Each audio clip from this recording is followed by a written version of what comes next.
সবাইকে আমার নমস্কার। আজকে আমরা দেখব কোরিয়ান্ডার পাকোড়া। তো যারা আমার চ্যানেলে নতুন এসেছেন প্লিজ সাবস্ক্রাইব করে দেবেন। ধন্যবাদ সবাইকে। তো আমি ফ্রেশ কোরিয়ান্ডার নিয়ে নেব, ভালো করে ধুয়ে এইভাবেই। ঠিক এইভাবে আমি ভালো করে ধুয়ে ২-৩ বার ধুয়ে একটু ঝরঝরা করে নিয়ে টিস্যু দিয়ে পুছে আমি রেখে দিলাম। এবার আমি নেব কিছু বেসন, আমি লিখে দিয়েছি কতটা নিতে হবে।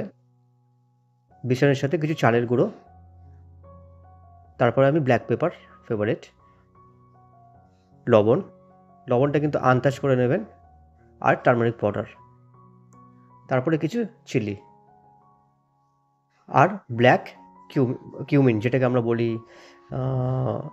কালো জিরে। ভালো করে ফিটে নেব। বেটারটা আমার রেডি। আপনারা রিপিট আরেকবার দেখে নেবেন কী করে বানালাম।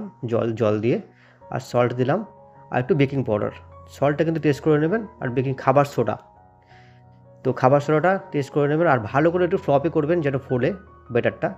কোরিয়ান্ডারগুলো এইভাবে চুবিয়ে নিয়ে আমি দেখে নেব তেলটা গরম হয়েছে কিনা।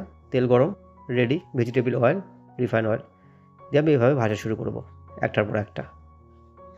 একটা সাইড ডিশ ডাল ভাতের সাথে সাইডে খেতে পারেন, আর এমনিও টমেটো কেচাপ দিয়ে খুব ভালো লাগবে। এভাবে ভেজে নেবেন উল্টে, এক সাইড হয়ে গেলে উল্টে নেবেন।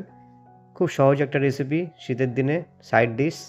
আপনাদের কেমন লাগলো প্লিজ জানাবেন। রেসিপিটা খুব শর্টকাট, খুব সহজ একটা রেসিপি। বাড়িতে করে প্লিজ খাবেন, আর আমার কমেন্ট বক্সে প্লিজ জানাবেন।